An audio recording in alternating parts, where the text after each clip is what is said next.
All right, sixth graders, welcome to day 3. It's Friday. Our assignment today is going to be 12.3. We're looking at dot plots. Dot plots are, hopefully you like these. I don't think you're going to find any of this stuff too terribly difficult at this time.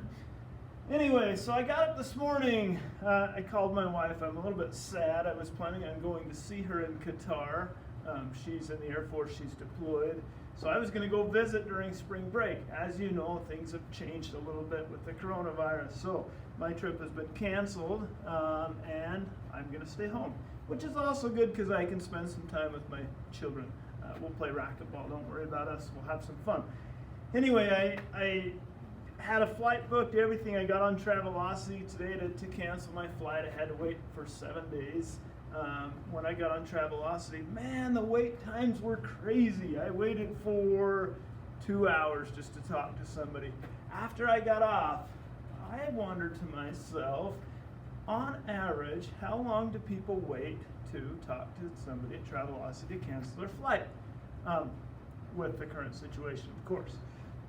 So that is a good statistical question because the data varies with what the answer is. So when I got online, I looked around a little bit. This is what I saw. Okay, some people were waiting 2 hours, some people were waiting 6 hours, some 4, some 5, another person 5. So I started collecting some data so that I could put this onto a dot plot. Okay, first step for dot plot, collect your data. Make sure that your statistical question is good so that you have lots of answers that vary. In this case, I have 12 different answers. I'm going to attempt to put those into a dot plot. So I actually wrote down all of these things on a separate piece of paper. I'm going to erase the board so that I can show you what it is I'm going to do. Okay, so down here I have hours to cancel flight. Again, this is with Travelocity. My data was 1, 2, 3, 4, 5, 6. It was in increments of 1. So that's how I'm going to label this as well. 1, 2, 3, 4, 5, 6. Each time I have a piece of data, I just need to put it onto my plot. So I had one person. It took 1 hour. Okay. For 2 hours, I had 1, 2, 3 people. 3 hours, I also had 3 people. 4 hours, I had 2 people. 5 hours, I had 2 people. 6 hours, I just had 1 person. Okay, all I've done is I've taken my information and I've changed it from a data table to a dot plot. I'm looking at the same information, I'm just looking at it on a nice little plot that I can easily read and get information off of.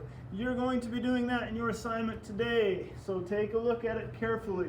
Remember, you do the assignment, flip it over, you also do the spiral review. Your spiral review will count as your warm-ups for the next little bit as we are away from each other. Okay, today is Friday. Because it's Friday, we're also going to do one bit of station work. Okay? In your digital packet or your paper packet, whichever one that you have, what I'd like you to do is there's an article that's called Statistics, Center, and Variability. Okay, it's by Kimberly Weissleck. What she does is she basically talks you through why it is that we gather information. Please read that article. Then you'll flip it to the next page. You're going to answer the questions. Okay, it's going to ask you to list some important points about the article. I'd like you to list 5. It's also going to ask you to put some true and false statements about the topic. I'd also like you to list 5. Because we're not all together, I am going to ask you to do the challenge as well. You have one sheet that's labeled challenge. It's called Statistical Question Sort. What you're going to do is you're going to answer the questions on that page. If it asks you anything to do with the class, like you need to pull the class to get an answer, just ask the people in your family, write down the answers for the people in your family. Okay, work through both of those. Remember, if you have questions, comments, you need to reach me because you just can't figure it out. reach out. I will try to get back to you. My office hours, 9 to noon, afternoon. Sometimes I go play pickleball or racquetball, something to kind of clear my mind so that I could get back and give you guys the attention that you deserve. So I will get back to you, but it just may take a little bit longer. Anyway, have a wonderful day. Hopefully all is well at your home. Goodbye.